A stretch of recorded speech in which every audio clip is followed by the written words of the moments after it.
Take a look around a modern living room. A single space is packed with laptops, phones, smart TVs, and gaming consoles, all communicating constantly. For any of those devices to send or receive data, they have to follow a strict rule. They must be assigned a logical identifier.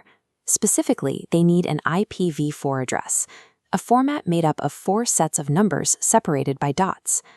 Global connectivity depends on a steady supply of unique addresses to ensure every packet hits its intended target.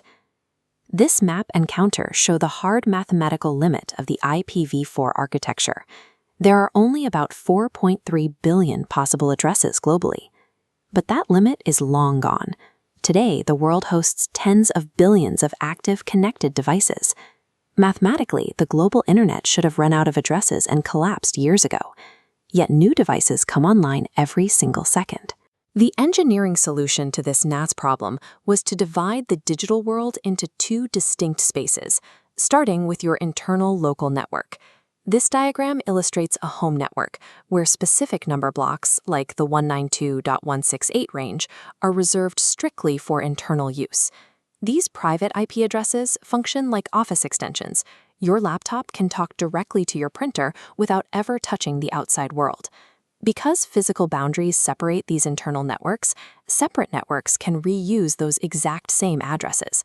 Millions of different laptops globally can all be labeled 192.168.1.25 at the exact same time without crossing paths. By repeating the same address blocks across millions of separate homes, engineers effectively decoupled local growth from global scarcity. But that brings us to the second space, the outside, better known as the public internet. There is a hard rule for global routing. Private IP addresses are strictly banned from traversing the public internet. This animation shows the chaos of breaking that rule. If a public router received a request for a private IP, it would have no way to know which of the millions of homes utilizing that same address was the correct destination. Public IP addresses function differently. They are identifiers that must be unique across the entire global internet.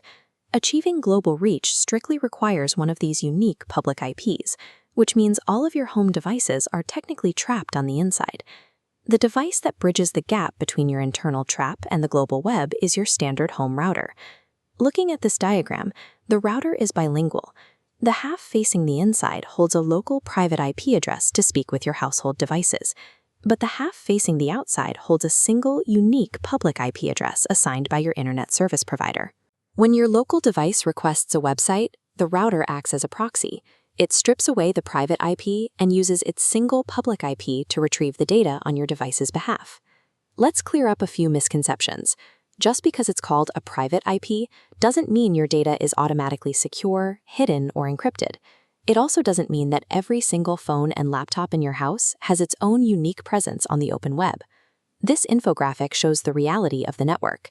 To the outside world, an entire household of dozens of smart devices appears as just one single public IP address. This consolidation allows your router to act as a single gatekeeper, shielding internal devices from direct exposure to the public web, while directing all incoming traffic through a single, manageable point.